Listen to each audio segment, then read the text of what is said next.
Hi friends, எல்லோரும் எப்படி இருக்கிறீங்க?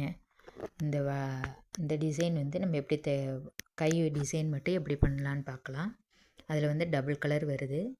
நான் வந்து ஸ்லீவ் வந்து கட் பண்ணி வச்சுக்கிட்டேன். ப்ளவுஸு ஏற்கனவே தைச்சிட்டேன். அதில் இப்போ ஸ்லீவுக்கு மட்டும் நம்ம வளைவு எப்படி இது பண்ணுறது, கேன்வாஸில் ஃபஸ்ட்டு நீங்கள் வந்து ஒரு மூடி இருந்தாலும் வச்சுக்கலாம், இல்லை உங்களுக்கு நார்மலாக வரைய தெரியனாலும் வரைஞ்சிக்கலாம். இந்தமாரி மூடி வச்சிட்டிங்கன்னா மெஷர்மெண்ட்டு கரெக்டாக வரும். பாட்டில் மூடி இல்லை ஏதோ ஒன்று உங்களுக்கு எந்த வளைவில் வருதோ அதுமாரி வச்சுக்கோங்க. வச்சுட்டு இந்தமாரி வரைஞ்சிக்குங்க. கீழே வந்து ஒரு 1/2 இன்ச்சு நம்ம அந்த இதுக்காக கோடு போட்டு வச்சுக்கிட்டு பாட்டில் மூடி இப்போ மறுபடியும் எப்படி வரைஞ்சேன்னு காட்டுறேன் பாருங்கள். இந்தமாரி வரைஞ்சிக்குங்க. வரைஞ்சிட்டு நான் அதில் வந்து டபுள் கலர் வர்றதுனால நான் 2 இது வந்து ஒரு கைக்கு வந்து 2 இதுமாரி கட் பண்ணிக்கிட்டேன். வயலட் கலருக்கு ஒரு இதுவும், சாரீ கலரு இன்னொன்று அந்த ப்ளவுஸ் கலரில் ஒன்று, அந்தமாரி இருக்கிறதுக்காக இதில் 4 இது கட் பண்ணிவிட்டேன். இப்போ உங்களுக்கு ஒரு பீஸ் கட் பண்ணியிருக்கேன். நான் இப்போ இதுமாரி கட் பண்ணிவிட்டு அயன் பண்ணி வச்சுக்கோங்க. ப்ளவுஸ் பீஸில் வந்து நம்ம நார்மலாக இப்போ ஒரு 8 இன்ச்சு வைக்கிறோன்னா அந்த 8 இன்ச்சில் 1 இன்ச்சு கம்மி பண்ணிக்கிட்டு, ஏன்னா செகண்ட் கலர் கொடுக்குறதுனால 1 இன்ச்சு கம்மி பண்ணிவிடுங்க. அப்போ 7 இன்ச்சு வச்சுட்டு நம்ம கட் பண்ணிவிட்டு அந்த ஸ்லீவில் வந்து இப்போ நம்ம இதை வச்சு நம்ம அப்படியே அயன் பண்ணிக்கலாம். அந்த கேன்வாஸை வச்சு அயன் பண்ணிக்கணும். இப்போ டபுள் கலர் காட்டுறேன் பார்த்தீங்களா, அதுமாரி இது வந்து மெயின் கலர், மேலே ப்ளவுஸ் வந்து க்ரீன் கலரு, கீழே வந்து அந்த வயலட் கலர் கொடுக்க போகிறோம் பார்டு மாதிரி.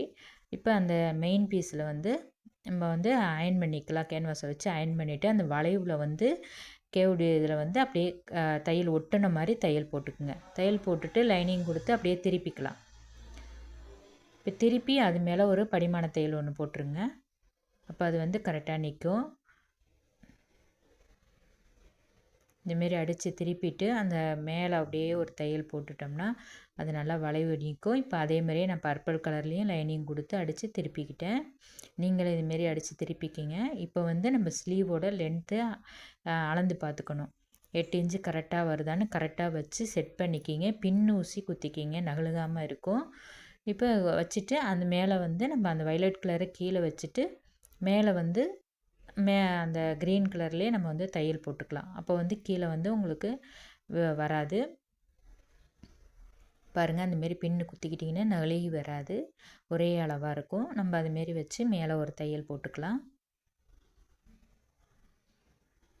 இதுமாரி எந்த கலர் வேணாலும் நம்ம வச்சுக்கலாம். இல்லை கீழே வந்து நீங்கள் பால்ஸ் ஏதாவது தெர்மாகோல் பால்ஸ் மாதிரி அந்த கேவில் வந்து அந்த கார்னர் வருது இல்லைங்களா, அந்த கார்னரில் நீங்கள் வச்சிட்டாலும் இன்னும் பியூட்டிஃபுல்லாக இருக்கும். இல்லைனா அதில் ஒரு முக்கோணம், சமோசா எது வேணாலும் நம்ம வச்சுக்கலாம்.